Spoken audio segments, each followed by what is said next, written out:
정부가 인구 감소 지역에 앞으로 10년간 매년 1조 원씩 지원하기로 한 가운데 사업 계획부터 지자체가 스스로 수립할 수 있도록 자율성을 부여하면서 지자체별로 아이디어 마련에 골몰하고 있습니다.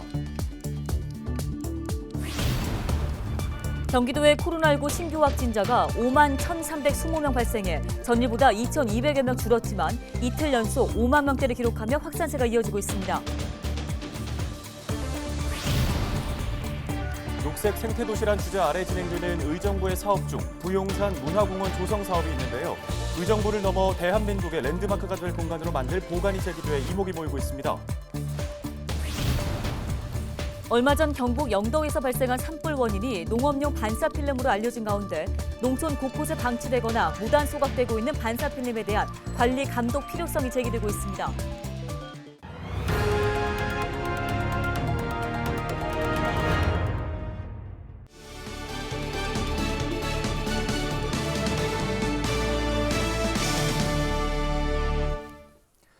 시청자 여러분 안녕하십니까? 헬로티비 뉴스입니다. 정부가 인구 감소 지역에 앞으로 10년간 매년 1조 원씩을 지원합니다. 사업 계획부터 지자체가 스스로 수립할 수 있도록 자율성을 부여했는데요. 네, 하지만 사업 계획 수립까지 시간이 얼마 남지 않은 가운데 지자체들은 아이디어 마련에 골몰하고 있습니다. 이지훈 기자입니다. 매년 1조 원 규모로 지원되는 지방소멸 대응기금. 전국 107개 지자체가 지원 대상입니다. 행정안전부는 지자체가 5월까지 사업 계획을 제출하면 평가를 거쳐 8월 내 금액을 배분할 방침입니다. 사업 계획 수립까지 남은 기간은 2개월여. 인구 감소 문제를 해결할 수 있는 대안은 뭘까? 지자체들은 골몰하고 있습니다. 연천군은 관광객들의 만족도를 높일 수 있는 아이디어를 찾고 있습니다. 최근 연천군 관광객이 급증한 만큼 관광객들의 편의를 높이면 지역 경제 활성화로 이어질 수 있다는 계산입니다. 연천군은 올해 최대 120억 원의 국비를 받을 수 있습니다. 저희는 좀 여기 찾아오시는 그 관광객들의 만족도를 좀 높이고 또 이에 병행해서 지역 주민들의 좀 소득들 좀 증대를 할 수 있는 그런 사업을 이번 사업에 꼭 좀 반영을 해서 추진을 하려고 좀 계획을 하고 있습니다. 인구 감소 관심 지역으로 선정된 동두천시와 포천시. 이들 지자체는 지난달에서야 지방소멸 대응기금 지원 대상으로 확정됐습니다. 두 지자체는 올해 각각 최대 30억 원을 받을 수 있습니다. 국비 지원이 반갑긴 하지만 어떤 사업으로 국비를 따올지 계획 수립에 애를 먹고 있습니다. 동두천시 관계자는 인구 소멸 위기 대응에 관한 차별화된 사업을 구상하고 있다며 뚜렷한 사업 계획은 아직 마련하지 못했다고 밝혔습니다. 포천시 역시 아직 사업 계획을 잡지 못하고 있는데 외부 기관에 계획 수립을 맡기는 방안까지 검토하고 있다고 밝혔습니다. 행안부는 이달 중 기금 운용 가이드라인을 지자체에 전달할 계획입니다. 행안부는 또 지자체들이 사업 계획을 수립하는 데 도움이 되도록 컨설팅을 지원할 계획이라고 밝혔습니다. 헬로티비 뉴스 이지훈입니다. 다음 소식입니다. 경기도의 코로나19 신규 확진자가 5만 1,320명 발생해 전날보다 2,200여 명이 줄었지만 이틀 연속으로 5만 명대를 기록하며 확산세는 계속 이어지고 있습니다. 시군별로는 용인시가 3,762명 등 6개 시에서 3,000명을 넘은 가운데 의정부가 1,870명, 포천 836명, 양주 792명, 동두천 401명, 연천 86명 등입니다. 사망자는 18명으로 전날보다 8명 줄었으며 재택치료자는 16만 3,700여 명으로 전날보다 15,200여 명이 늘었습니다.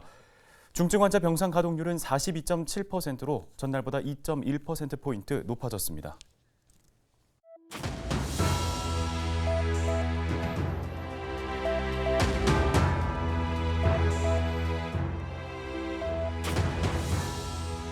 (24일) 0시 기준 우리나라의 코로나19 신규 확진자는 17만 16명입니다. 자, 이틀째 17만 명을 넘어선 기록인데요. 방역당국은 오미크론 변이의 대유행으로 다음 달까지 하루 14만 명에서 27만 명까지의 확진자가 발생할 수 있다고 전망했었죠. 당국의 이 예상보다도 확산 속도가 훨씬 더 빠른 상황입니다. 특히나 지난 23일 0시 기준의 국내 확진자는 15만 명의 독일, 또 13만 명의 러시아보다 많았습니다. 게다가 우리나라보다 인구가 6배나 많은 미국의 6만 명을 앞지르면서 전 세계에서 1일 최다 확진국이 됐습니다. 이걸 두고 방역 당국은 비교가 부적절하다는 입장인데요. 다른 국가들은 우리나라보다 이른 시기에 정점을 찍고 최근에는 감소 추세를 보이고 있다는 겁니다. 우리나라의 유행 시기가 늦기 때문에 단순 비교는 적절하지가 않다는 거죠. 자, 그럼 이렇게 확진자가 줄고 있는 다른 나라들의 상황은 어떨까요? 최근 하루 확진자가 4만 명 정도 나오고 있는 영국은 이미 백신 패스와 마스크 착용 의무를 지난달 말부터 없앴고요. 또 그동안 최다 확진자와 사망자가 발생했던 미국 역시 지난 10일부터 실내 마스크 의무화와 백신 패스를 해제했습니다. 우리도 이렇게 다른 나라들처럼 마스크를 벗고 또 코로나와 공존하는 날을 머지않아 맞게 되지 않을까요? 데일리 브리핑이었습니다.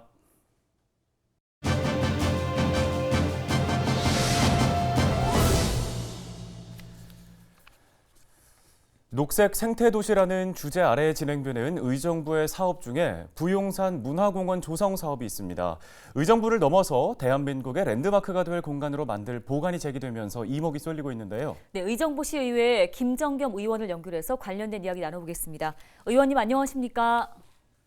네, 안녕하세요. 김정겸입니다. 예, 저희가 앞서 전해드린 것처럼 이 부용산 문화공원이 랜드마크의 기능을 할 수 있도록 여러 벤치마킹을 염두에 둔 걸로 알고 있습니다. 자, 국내에 어떤 것들에 주목을 하고 살펴보셨는지 설명 부탁드립니다. 눈여겨본 곳이 독일의 인젤 홈브루히 들판 미술관이에요. 여기는 저 세계 숨겨진 그 미술관 탑10 중에 이제 한 곳이 해당되는데 여기는 그 전시된 작품에 대한 설명이 전혀 없어요. 그 작품 설명이 전혀 없는 이유는 우리 인간이 가지고 있는 어떤 선입견 같은 거 있잖아요. 그런 선입견 없이 자연과 작품을 함께 느껴보라는 거죠. 그리고 아이들의 어떤 상상력이라든가 물론 아이들뿐만 아니라 어른들의 상상력 이런 것들을 또 느끼게 하는 것이고 뿐만 아니라 이제 우리 국내에도 좀 그런 곳이 있어요. 그러니까 자연을 훼손하지 않고도 국내외의 어떤 작가들의 설치 예술 작품들이 자연과 어우러질 수 있는 그런 곳이 바로 이제 안양예술공원 같은 경우에요. 네, 얘기를 듣는 것만으로도 한 번쯤 방문해보고 싶다라는 생각이 드는데요. 자, 소개해주신 국내외 사례들을 봤을 때 자연 그리고 예술에다가 방점을 찍은 아이디어들을 제안하셨을 것 같습니다. 어떻습니까? 저는 저 자연을 그대로 활용한 자연예술 전시장하고 자연놀이 시설을 만들자 이겁니다. 이 부용길 능선에 따라서 보면은 한 2.5km 자연 산책로를 이제 조성하자는 거죠. 그러면 전혀 숲을 훼손하지 않고 조금 아까 말씀드린 것처럼 훼손하지 않고 숲 중간중간 자연과 조화를 이룰 수 있는 형태로 아주 최소화된 각각의 어떤 공간을 만드는데 각각의 공간의 기능이 따로 있겠죠. 그래서 그런 거를 소규모로 분리해서 의정부 예술제도 하고 또 전시 박람회도 하고 마을 행사도 하고 교육도 하는 등 아주 복합적인 용도로 다양한 활용이 가능한 그런 문화공원이 돼야 되겠다 이런 생각을 하는 거고요. 그리고 이제 숲놀이하고 자연 체험이 이제 이루어지는데 이거를 우리는 저 네이처 에듀테인먼트라고 하죠. 그러니까 에듀테인먼트는 이제 에듀는 그런 저 에듀케이션에서 따온 거고 테인먼트에서는 이제 엔터테인먼트죠. 그래서 이제 그 줄여서 이제 에듀테인먼트라고 하는데 그런 네이처 에듀테인먼트의 공간을 조성해서 어린이뿐만 아니라 또 체력 단련을 위한 원하는 그런 시민들이 많이 계시지 않습니까? 그런 분들이 이제 참여할 수 있는 어울림의 장소를 만들어 보자 이런 생각을 가지고 있는 거죠. 네, 이 자연과 예술이 공존하는 공원 외에도 이 제안이 대한민국의 랜드마크가 될 것이라는 주장도 함께 내놓으셨는데요. 어떤 이유에선가요? 이 빛하고 자연의 조화는 엄청난 상징적 의미를 가지고 있죠. 요 의미를 더해서 의정부 평화통일 자연예술공원을 조성하자는 겁니다. 그러니까 자연 천연잔 재료를 그대로 이용하는 거죠. 훼손하지 않고. 그래서 자연예술의 메시지가 결국은 순수한 의미의 어떤 평화통일의 가치를 실현시킬 수 있지 않겠느냐 하는 거죠. 그렇기 때문에 우리 같은 이제 분단국가 아니겠습니까? 그래서 남북한의 작가뿐만 아니라 세계 예술 작가들이 함께 어울렁더울렁 함께 작업하는 그런 공간. 그렇게 되면은 평화 통일의 상징물이 될 수 있지 않을까 하는 확신을 갖고 있습니다. 네, 알겠습니다. 말씀 잘 들었습니다. 의정부시의회 김정겸 의원이었습니다.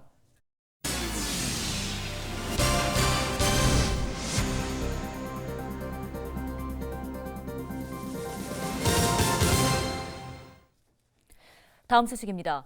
얼마 전 경북 영덕에서 산불로 산림 400헥타르가 잿더미로 변했습니다. 산림당국은 농업용 필름이 바람에 날아가 전신주에 닿으면서 불꽃이 발생한 것으로 보고 있는데요. 이처럼 사고 위험은 높지만 농촌 곳곳에는 이 반사 필름이 방치돼 있거나 일부에서는 무단으로 소각하는 사례가 적지 않습니다. 이송미 기자가 현장 취재했습니다.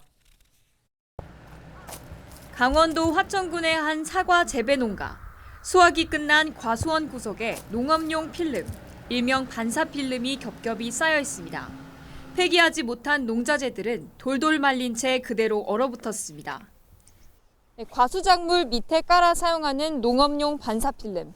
이 필름을 사용하게 되면 사과가 볕을 받아 금방 착색되기 때문에 필수 자재로 사용됩니다.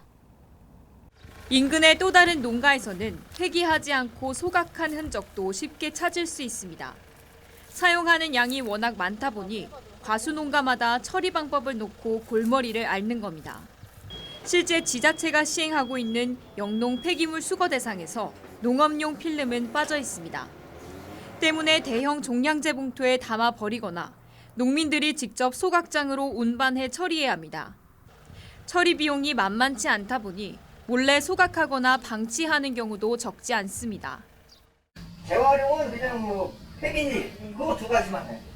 나머지 영농 폐기물은 알아서 치우라니까 돈 내고 못하는 거지. 그냥 자기 돈 들여서 처리해야 되는 거야. 거의 다 소각하지. 문제는 방치된 반사 필름이 농한기 사고로 쉽게 이어질 수 있다는 점. 알루미늄 재질로 코팅돼 있는 데다 무게가 가벼워 바람에 쉽게 날리기 때문입니다. 지난 15일 경북 영덕에서는 바람에 날린 농업용 필름이 전신주에 닿으면서 산불로 이어졌습니다. 이 산불로 축구장 500개에 달하는 산림 약 400헥타르가 잿더미로 변했습니다. 반사 필름과 그 전선의 접촉 부분에 갑자기 이제 큰 열이 발생하는 거예요. 전선이 이제 그 열에 의해서 녹으면서 그 다음에 이제 열분해가 돼가지고 가연성 가스가 배출됩니다. 전기가 잘 흐르는 이제 은성분이 있어가지고 그 사용하고 보관을 이제 잘 해야 되겠지요. 사정은 이렇지만 수확기가 끝난 뒤 반사 필름 수거 비용을 지원하는 곳은 많지 않습니다. 이마저도 지역별로 지원 규모나 방식도 제각각이라 농가들은 애를 태웁니다. 2018년 기준 전국 사과 재배 면적은 전체 과수 중 약 21%. 이 중 경북 지역이 19,000여 헥타르로 가장 넓고 충북과 경남에서도 3,000여 헥타르가 넘는 곳에서 사과를 생산하고 있습니다. 농업용 자재인 반사 필름이 농촌 지역의 애물단지로 전락했습니다. 헬로티비 뉴스 이송미입니다. 경기도가 우크라이나 사태에 대비해 지역 경제 피해를 최소화하기 위한 전담 조직을 구성해 대응에 나섰습니다. 전담 조직은 경제산업팀과 에너지팀, 농축산팀과 비상대응팀, 공공, 민관기관 등 5개의 팀으로 구성될 예정인데요. 도는 전담 조직을 활용해 원자재 수급 문제나 수출 위축, 곡물, 사료 공급 차질 등에 대비할 예정입니다. 경기연구원은 우크라이나 사태가 악화되면 수출 위축과 밀을 주로 이용하는 식품 가공업이나 음식업체가 타격을 입을 것으로 전망했습니다. 경기도 특별사법경찰단이 유해 화학물질 사업장에 대한 불법 행위를 수사합니다. 수사 대상은 부천과 화성 등 산업단지 밀집 지역에 있는 121개 유해 화학물질 취급업체입니다. 주요 수사 내용은 불법 위험물을 취급하거나 저장하는 행위, 허가 및 취급 기준 위반 행위, 안전관리 준수 여부 등입니다. 허가 없이 불법 위험물을 취급할 경우 최고 5년 이하의 징역이나 1억 원 이하의 벌금이 부과됩니다. 경기도가 부모가 없는 조손가족을 대상으로 대학 입학준비금을 지원합니다. 모집 대상은 올해 대학 입학이 확정된 손자녀가 있는 조손가족이며 한 명당 250만 원이 지원됩니다. 지원 항목은 대학 생활에 필요한 기숙사비, 교재, 컴퓨터 구입비 등이며 결제 후 증빙 서류를 거쳐 해당 시군 주민자치센터로 신청하면 됩니다. 헬로티비 뉴스 오늘 준비한 소식은 여기까지입니다. 네, 시청해주신 여러분 고맙습니다.